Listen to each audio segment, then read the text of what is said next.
नोरमा group, जो सोचता है वो करता है। आपके अपने सपनों का आशियाना।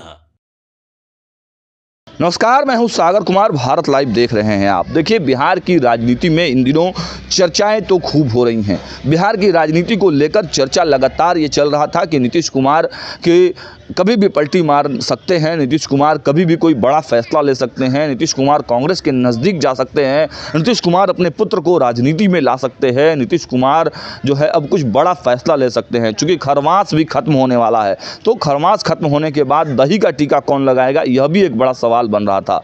लेकिन इन तमाम कयासबाजियों के बीच में भारतीय जनता पार्टी ने एक बड़ा प्लान रचा। देखिए, भारतीय जनता पार्टी ने सुशील मोदी, जो स्वर्गीय सुशील मोदी हैं, बिहार सरकार के डिप्टी सीएम रहे हैं, वित्त मंत्री रहे हैं, नीतीश कुमार के काफ़ी करीबी मित्र रहे हैं, तो उनकी जो जयंती मनाई जा रही थी श्री कृष्ण मेमोरियल हॉल में, उसमें जो है नीतीश कुमार को बुलाया गया है। और ये उस तरीके से इसको देखा जा रहा था कि नीतीश कुमार अगर इस कार्यक्रम में आते हैं, और कल जो तस्वीरें निकल कर आई कि सम्राट चौधरी के पिताजी जो शकुनी चौधरी थे, उनका जन्म दिवस था और उसमें भी नीतीश कुमार शरीक हुए हैं। तो और उसके पहले आप देखिए कि जब नीतीश कुमार गोपालगंज पहुंचे हैं, तो भी उन्होंने ये बात कही है, दोहराई है कि 2 बार गलती हो गई, अब इधर उधर हम नहीं जाएंगे। तो ये जो सियासी अटकलें जो चल रही थी, उस पर विराम तो लग ही गया है। लेकिन जो सबसे बड़ा सवाल निकल कर आया है कि क्या अब भारतीय जनता पार्टी और तेजस्वी यादव के बीच में कोई एंगल बन रहा है? क्योंकि नए राज्यपाल जो आए हैं बिहार में, वो पहले ही आते हैं और जाकर नीतीश कुमार, माफ़ कीजिएगा, लालू यादव के घर चले जाते हैं। तो क्या वहाँ पर कोई खिचड़ी पक रही है? क्या 14 जनवरी के बाद कोई वहाँ पर बड़ी खिचड़ी निकल कर सामने आएगी? तो देखिए, मंगल पांडे जो बिहार सरकार के मंत्री हैं और भारतीय जनता पार्टी के कद्दावर नेता हैं, वो क्या बयान दे रहे हैं, पहले उनके बयान को सुन लीजिए। अरे, उन लोगों को कुछ मालूम रहता है, याद रहता है कि 5 दिन पहले क्या बोले थे, 5 दिन बाद क्या बोलते हैं, सुबह में बेटा क्या बोलते हैं, शाम में पिताजी क्या बोलते हैं। तो उन लोगों को कुछ मालूम ही नहीं रहता। ऐसे ही कुछ कुछ बोलते रहना है ताकि आप लोग के टीवी स्क्रीन पर उन लोग का चेहरा चलता रहे। बगल में एक धरना हो रहा है, पीछे धरना दे रहे हैं, तो उसमें एक वैनिटी वैन चर्चा में है। आई थिंक वैनिटी वैन है। मैंने भी सुना है कि वो कोई वैन बाहर का है, शायद पंजाब के नंबर का, ऐसा मुझे किसी ने बताया है। और बहुत ही आधुनिक सुविधाओं से लैस है। तो ये तो मैं पहली बार, मेरा भी लगभग 35 साल का सामाजिक राजनीतिक जीवन हो गया, 35 वर्षों में मैं पहली बार सुन रहा हूँ कि इस तरह का कोई अनशन का कार्यक्रम चल रहा है जिसमें बगल में इतना सुविधा युक्त वाहन खड़ा है। तो ये तो नौटंकी ही है, इसके सिवा और कुछ नहीं है, साफ दिख रहा है। राजद की राष्ट्रीय कार्यकारिणी की बैठक होने जा रही है, क्या लगता है कुछ बदलाव होगा या लालू यादव? देखिए, वो लोग कुछ कर लेगा ना, तो बिहार के जनता उनको रिजेक्ट कर चुका है और बार बार करते आया है। अभी उपचुनाव में भी किया है और अगले विधानसभा के चुनाव में भी बिहार की जनता का आशीर्वाद नरेंद्र मोदी जी और नीतीश कुमार जी को ही मिलेगा, एनडीए को ही मिलेगा और एनडीए का नेतृत्व को ही बिहार की जनता एक बार फिर से इस बढ़ते हुए बिहार को आगे ले जाने की जिम्मेवारी देगी। तेजस्वी के नेतृत्व को स्वीकारने की कुछ लगती उम्मीद हो कोई मतलब है? कोई मतलब है? जब अवसर मिला तो आप ही लोग देख लिए हैं कि किस तरीके से बिहार को पिताजी ने नुकसान पहुंचाया था, उसको जो बचा खुचा था बेटा ने किया। का जन्म जयंती का कार्यक्रम है और संपूर्ण बिहार के कार्यकर्ता आज अपना श्रद्धा सुमन अर्पित करने के लिए पटना पहुंच रहे हैं। श्री कृष्ण मेमोरियल हॉल में कार्यक्रम है।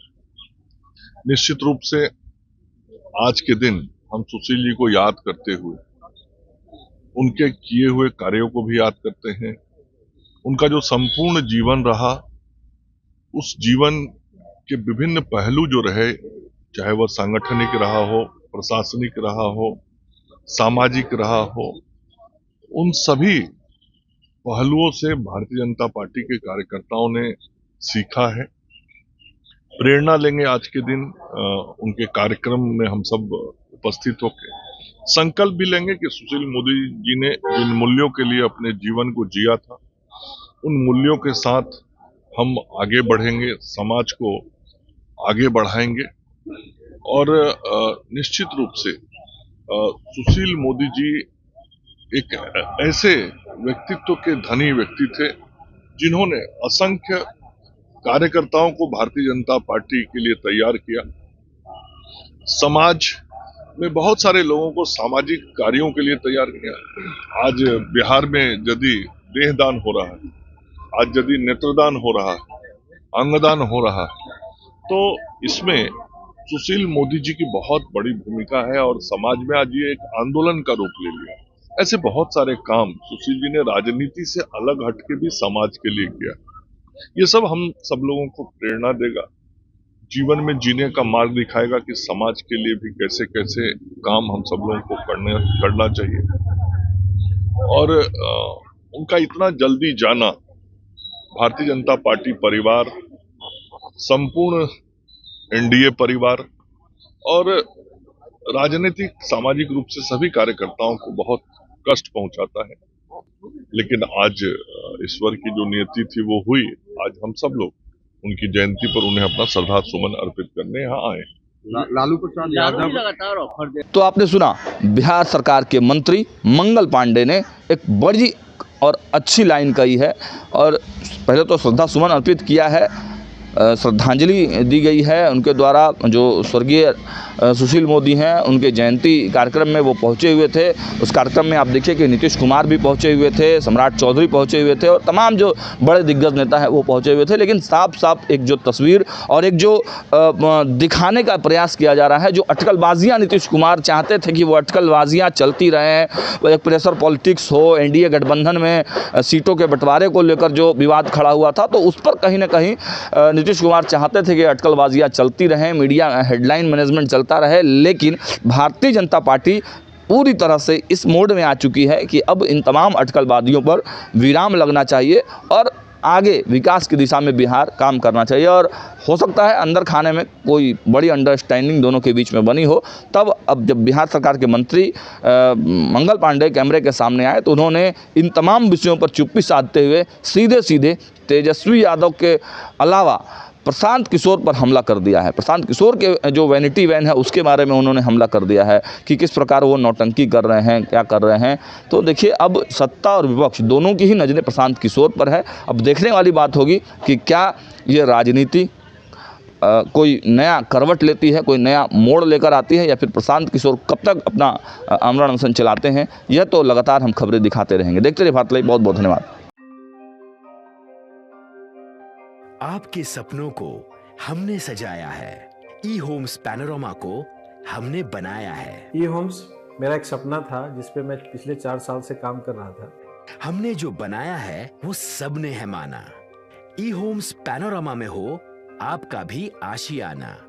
और फाइनली हमने 2021 में इस प्रोजेक्ट को लॉन्च किया। बहुत लोग अप्रिशिएट कर रहे हैं कि पूर्णिया जैसे शहर में, बिहार के, एक तो बिहार की बात करें उसमें भी पूर्णिया जैसे छोटे जगह में इस तरह का लाइफस्टाइल देना, ये सुन के हम लोगों को बहुत अच्छा लगता है।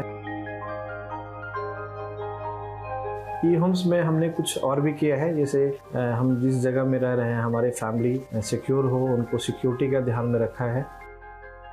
आपकी सुविधा और सुरक्षा आपके लिए खास है, ये आपका विश्वास है। इसमें आर्टिफिशियल इंटेलिजेंस का 7 लेयर सिक्योरिटी का हमने इस्तेमाल किया है। लस ग्रीन कैंपस को बनाया है। यदि हमारा बाउंड्री वाल है तो वो वर्टिकल गार्डन है। ये जितनी भी फैसिलिटी होता है एक इंटरनेशनल टाउनशिप में ई होम्स है, ये हम लोग विश्वास नहीं कर पा रहे हैं। जो भी हमारे मित्र दोस्त या जो भी हमारे बाहर के बाहर आते हैं तो हम लोगों को बहुत अच्छा सुनने को मिलता है और बहुत अच्छा क्रेडिट मिल रहा है। वो सारा हमने सिर्फ एक बिल्डिंग नहीं बनाया, हमें एक बहुत अच्छा लाइफस्टाइल दिया ई होम्स में, और मेरा एक सपना था जिसको मैं आज फुलफिल होते हुए देख पा रहा हूँ। ये आपका आवास है। ई होम्स पैनोरमा में अब आपका निवास है। E homes Panorama, luxurious lifestyle redefined.